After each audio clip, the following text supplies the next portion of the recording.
ተኝቶ ነበር። ነገር ግን ከበስተጀርባው በመቶዎች የሚቆጠር ሜትር ጥልቀት ያለው ገደል።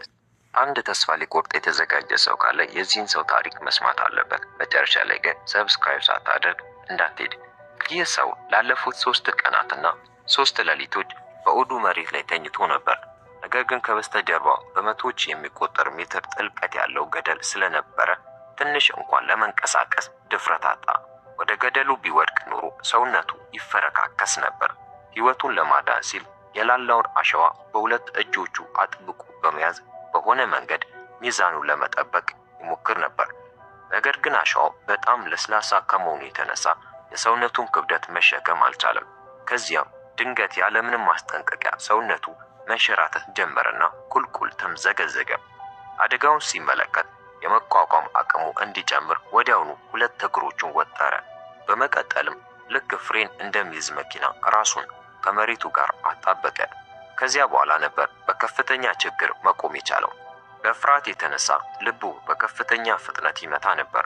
ለእርዳታ መጮህ ፈለገ። ነገር ግን ቀና ብሎ ሲመለከት በቅርብም ሆነ በራቀ ቦታ አንድም ሰው እንደሌለ ተረዳ። ተስፋ ሊቆርጥ ሲል ድንገት በቦርሳ ውስጥ ያለው ሞባይል መጮህ ጀመረ። ይህ መጨረሻ ተስፋው እንደሆነ ተሰማው። ስለዚህ ቀስ ብሎ ራሱን አረጋጋና እጁን ወደ ቦርሳ ውስጥ በማስገባት ስልኩን ለማውጣት በጥንቃቄ መሞከር ጀመረ። ነገር ግን ጣቶቹ ሞባይሉን እንደነኩ ቀኝ እጁ ድንገት ደነዘዘና ሚዛኑ ተዛባ። በዚህም ምክንያት እንደገና ወደ ገደሉ በፍጥነት መንሸራተት ጀመረ። እንደ ዕድል ሆኖ በመጨረሻው ቅጽበት ወጣ ያለ ድንጋይ ጨበጠና በገደሉ ዳርቻ ላይ ራሱን አቆመ። አሁን ከሞት 1 እርምጃ ብቻ ነበር የሚቀረው። የነበረውንም አማራጭ መረጋጋትና ሕይወቱን የሚያድንበትን መንገድ መፈለግ ብቻ ነበር። ድንገት አይኖቹ ከታች በሚነሱት የባህር ማዕበሎች ላይ አረፉ። በዚያው ቅጽበት አንድ ደፋር ሐሳብ ወደ አእምሮ መጣ። ለራሱ የሆነ ነገር ማንጎራጎር ጀመረና ማዕበሎቹ ድንጋዮቹን የሚመቱበትን ፍጥነት መቁጠር ጀመረ። ትክክለኛውን ጊዜ ደጋግሞ ከገመተ በኋላ በመጨረሻ ድፍረት አሰባሰበና ቀጣዩ ትልቅ ማዕበል ሲመጣ ዘለለ። የባህሩ ውሃ እንደ መከታ ስለሆነለት በቀጥታ ተመቶ አልሞተም። ነገር ግን የወደቀበት ፍጥነት በጣም ከፍተኛ ስለነበር ወገቡ ድንጋይ ተመቶ እዚያው ራሱን ሳተ። እንደ ዕድል ሆኖ ወዲያውኑ ወደ ስሜቱ ተመለሰ። ከመታፈኑ በፊትም ያለውን ኃይል ሁሉ ተጠቅሞ በአቅራቢያ ወደሚገኝ ድንጋይ ዋኘ። ያ ሰው ከሞት አፍ ወጥቶ ራሱን እንኳን ለማረጋጋት ሳይችል በጉሮሮው ውስጥ የታፈነውን ውሃ በፍጥነት አስነጠሰው። ከዚያም መሬት ላይ ተኝቶ ሲያቃስት ቆየ። ከብዙ ጊዜ በኋላ ትንፋሹ ወደ መደበኛው ሲመለስ በሆነ መንገድ ተነስቶ ተቀመጠ። ከዚያም በቀኝ እጁ ላይ ቁስል መኖሩንና በውስጡ ያለው ነጭ አጥንት በግልጽ እንደሚታይ ተመለከተ። ይህን ሲያይ ሰውነቱ በድንጋጤ ተወረረ። ነገር ግን አሁን መቆጨት ጥቅም ስለሌለው ራሱን አረጋግቶ ከዚያ ለመውጣት ወሰነ። ነገር ግን 1 እርምጃ ወደፊት እንደተራመደ ከሰውነቱ የታችኛው ክፍል የመሰነጣጠቅ ድምፅ ተሰማና መሬት ላይ በከፍተኛ ሁኔታ ወድቆ እንደገና ራሱን ሳተ። ምን ያህል ጊዜ እንደቆየ ባይታወቅም የባህሩ ሞገድ መነሳት ጀመረና አንድ ኃይለኛ ማዕበል ወደ ስሜቱ መለሰው። ለመነሳት ሞከረ። ነገር ግን እግሮቹ ጨርሶ ሊታዘዙት አልቻሉ። ምክንያቱም ከገደሉ ሲዘል ወገቡ ድንጋይ ላይ ተመቶ አጥንቱ በከፍተኛ ሁኔታ ተሰብሮ ነበር። አሁን መንቀሳቀስ የሚችሉት ጥቂት የእግር ጣቶቹ ብቻ ነበሩ። ቀሪው መላ ሰውነቱ ደንዝዞ ነበር። ለእርዳታ ጮክ ብሎ መጮህ ጀመረ። ነገር ግን በዚህ ሰው በሌለበት የባህር አካባቢ ድምፁን የሚሰማ ማንም አልነበረም። የፈለገውን ያህል ቢጮም መልስ የሚያገኝበት ሁኔታ አልነበረም። ሙሉ በሙሉ ተስፋ ሊቆርጥ ሲል ምናልባት ሕይወቱን ሊያድን የሚችል ሞባይል እንዳለው አስታወሰ። በፍጥነት ቦርሳውን አውልቆ በጥርሱ ዚፑን በመሳብ ከፈተው። ከዚያም ከቆሰለው እጁ የሚነሳውን ከፍተኛ ሕመም እየታገሰ እጁን ወደ ውስጥ አስገብቶ ስልኩን አወጣ። ነገር ግን እንዳወጣው ስልኩ በባህር ውሃ በመበላሸቱ ሙሉ በሙሉ ጥቅም የማይሰጥ የብረት ቁራጭ እንደሆነ ተረዳ። ይህንን ሲያይ ሙሉ በሙሉ ተስፋ ቆረጠ። ምንም ማድረግ አቅቶት ወደ ሰማይ እያየ አሁን ምን ማድረግ እንዳለበት ያስብ ጀመር። ነገር ግን በጥቂት ደቂቃዎች ውስጥ እንዲህ ተቀምጦ ከቀጠለ የባህሩ ውሃ ድንጋዩን እንደሸፈነው የመትረፍ ተስፋው እንደሚያከትም ተገነዘበ። ስለዚህ ራሱን አበረታታ። ልብሱን አውልቆ በቆሰለው እጁ ላይ ፋሻ አሰረ።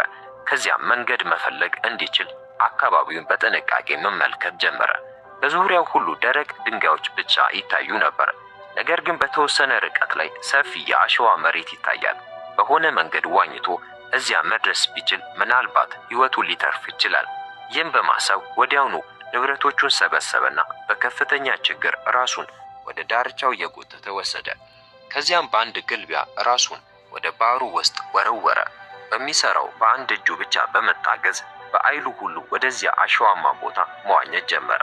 በተለመደው ሁኔታ ይህ ርቀት ለሱ ምንም አልነበረም። ነገር ግን አሁን ሁኔታው ፍጹም የተለየ ነበር። የሰውየው የታችኛው የሰውነት ክፍል ሙሉ በሙሉ ሽባ ሆኗል። በዚያ ላይ መዋኘት የሚችለው በአንዱ እጁ ብቻ በመሆኑ ኃይሉ በከፍተኛ ፍጥነት ይሟጠጥ ነበር። በአጭር ጊዜ ውስጥ ሙሉ በሙሉ ደክሞ ተዝለፈለፈ። አሁን ወደፊት ለመሄድ ምንም አቅም አልቀረው። ሰውነቱ እንደ ከባድ ድንጋይ በውሃ ውስጥ መስመጥ ጀመረ። ከዚያም ድንገት የሞት ጥላ ሲያርፍበት በመደናገጥ ወደ ስሜቱ ተመለሰ። ከውስጡ የሚገርም ኃይል በማውጣት እንደገና ወደ ውሃው ላይ ወጣ። ከዚያ በኋላ የቀረችውን የመጨረሻ አቅሙን ተጠቅሞ በሆነ መንገድ ዳርቻው ላይ ደረሰ። አሁን ለጥቂት ጊዜ ማረፍ የሚችል መስሎት ነበር። ነገር ግን አንድ ኃይለኛ ማዕበል መጣና እንደገና ወደ ባህሩ ውስጥ ሳበው። ሙሉ በሙሉ ተዝለፍልፎ ቢሆንም የህይወት ተስፋ ከፊቱ ሲታይ ግን በማንኛውም ሁኔታ እጅ ለመስጠት ዝግጁ አልነበረም። በአቅራቢያው ወደሚገኝ ድንጋይ በሙሉ ኃይሉ ዋኘ። ከዚያም ቦርሳውን አውልቆ በኃይል ወረወረው። ቦርሳው በአንዱ ማሰሪያው ድንጋዩ ላይ ተጠመጠመ። ኃይለኛ ማዕበሎች ሰውነቱን እየመቱት እያለ እርሱ ግን ይህን እንደ መጨረሻ ተስፋው አጥብቆ ያዘ። የታሪኩ የመጨረሻ ክፍልን ይመስላል። ከማይታወቅ ጊዜ በኋላ ባህሩ ረጋ። እርሱም እንደገና ከሞት መንጋጋ አመለጠ። ነገር ግን ወዲያውኑ አንዲት ወፍ በረር ብላ በመውረድ ከቆሰለው እጁ ላይ አንዲት ቁራጭ ስጋ መንጭቃ ወሰደች። በደረሰበት ከፍተኛ ሕመም ምክንያት ደንግጦ ተነሳ። ወፏን ለማስፈራራት እጁን አወዛወዘ። ከዚያም የቀረውን ማሰሪያ በሙሉ ኃይሉ በጥሶ መሬት ላይ ወደቀ። በመቀጠልም ራሱን ወደ አሸዋማ ሜዳ እየጎተተ ወሰደ። ከብዙ ሰዓታት ጥረት በኋላም የሚያልፍ ማንኛውም ቱሪስት እንዲያየው ትልቅና በግልጽ የሚታይ የእርዳታ ጥሪ ምልክት በአሸዋ ላይ ሰራ። ከዚያም በእግሮቹ አቅራቢያ አሸዋውን መቆፈር ጀመረ። የሰበሰበውን የአልሙኒየም ፎይል በጉድጓዱ ውስጥ በማንጠፍ እንደ ዕቃ ሊጠቀምበት ተዘጋጀ።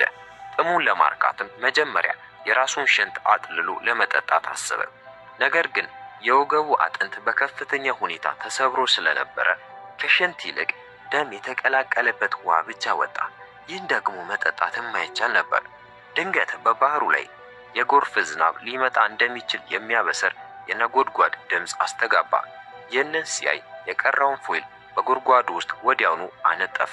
የዝናብ ውሃ ለመሰብሰብ በአቅራቢያው ያገኘው ኩባያ አስቀመጠ። ይህን ካደረገ በኋላ ዝናቡ ኩባያውን እንዲሞላው ተስፋ በማድረግ ቀና ብሎ ወደ ሰማይ ተመለከተ። ደመናው ለረጅም ጊዜ ቢያንጎደጉድም በመጨረሻ ግን ጥቂት ጠብታዎች ብቻ ወረዱ። በመገረም ኩባያውን አነሳ። ነገር ግን ባዶ ነበር። ተስፋ ሳይቆርጥ ፎይሉን እንደገና አንስቶ ወደ አፉ አስጠጋና በኃይል መምጠጥ ጀመረ። አሁንም ቢሆን ግን አንዲት ጠብታ እንኳ አልተገኘችም። ይሄ የተስፋ መቁረጥ ድባብ ሙሉ በሙሉ ሰበረው።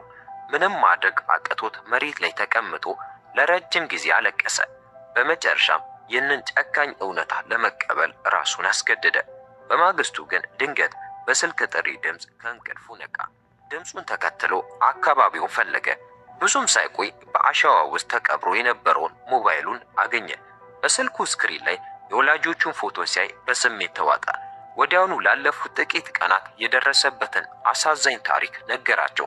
በፍጥነት መጥተው እንዲያድኑትም ለመናቸው። ነገር ግን በሌላኛው ወገን የሚሰማው የተቆራረጠ ድምፅ ብቻ ነው። ግልጽ የሆነ መልስ ወይም የእርዳታ ቃል አልመጣም። ከዚያ በኋላ ነበር የሚያየውና የሚሰማው ነገር ሁሉ በከፍተኛ የውሃ ጥም ምክንያት የመጣ ቅዠት መሆኑን የተረዳው። ዛሬ ላይተርፍ እንደሚችል ተገነዘበ። ስለዚህ ስልኩን እያየ ለቤተሰቦቹ የመጨረሻ ስንብቱን አደረገ። ደክሞትና ተሰብሮ የባህሩ ዳርቻ ላይ ተኛ። ሞቱንም በዝምታ ይጠባበቅ ጀመር። ቁስሉ መበስበስ በመጀመሩ ሽታው በርካታ የባህር ወፎቹን ሳበ። እነርሱም የእርሱን የመጨረሻ ትንፋሽ ተጠባብቀው ስጋውን ለመቅጠፍ ተሰበሰቡ። ነገር ግን ድንገት በባህሩ ላይ የአንድ መርከብ ደብዛዛ ጥላ ታየ። በውስጡ የተስፋ ብልጭታ እንደገና አበራ። ምንም እንኳን ከሞት በፊት የሚታይ ቅዠት እንደሆነ ቢያስብም ማዶ ላይ የሚጠብቀው ሰው እንዳለ በማሰቡ እድሉ እንዲያመልጠው አልፈለገም። ይህም በማሰብ ግማሹ የተሰበረ የባህር ላይ ተንሸራታች ሰሌዳ ያዘና ያለምንም ማመንታት ወደ ባህሩ ይንሸራተት ጀመር። ኃይለኛ ማዕበሎች ደጋግመው ወደ ዳርቻው ቢመልሱትም እርሱ ግን እጅ የመስጠት ሐሳብ እንኳ አልነበረው። ተከታታይ ጥረት ካደረገ በኋላ በመጨረሻ ትላልቅ ማዕበሎቹን አቋርጦ ወደ ጥልቁ ባህር ደረሰ።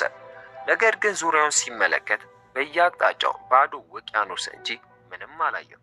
የሚታይ መርከብ የለም። ይህን ሲያይ ከመቆጣት ይልቅ ፊቱ ላይ እንግዳ የሆነ መረጋጋት ታየ። ቀስ ብሎ አይኖቹን ጨፈነ። ከሰሌዳው ላይ ተንሸራተተና ወደ ማያልቀው ጥልቀት መስመጥ ጀመረ።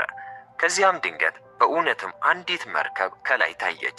አንድ አዳኝም ራሱን የሳተውን ሰው ለማውጣት ወደ ባህሩ ዘለለ። በሐኪሞች ከፍተኛ ጥረትም ያ ሰው በታምር ወደ ሕይወቱ ተመለሰ። እውነተኛ ክስተት ላይ የተመሰረተው ይህ ታሪክ ዋናው ገጸ ባህሪ በጠንካራ ድፍረትና ተስፋ ባለመቁረጥ እንዴት በመጨረሻ እርዳታ ሊያገኝ እንደቻለ ያሳያል። ሁኔታዎች ምንም ያህል አስቸጋሪ ቢሆኑ ተስፋ መቁረጥ እንደሌለብን ያስተምረናል። ምክንያቱም ተስፋ ለሰው ልጅ ዳግም ሕይወትን የሚሰጥ ኃይል አለውና። ታሪኩን ከወደዳችሁት ላይክ አድርጉ፣ ሰብስክራይብ በማድረግ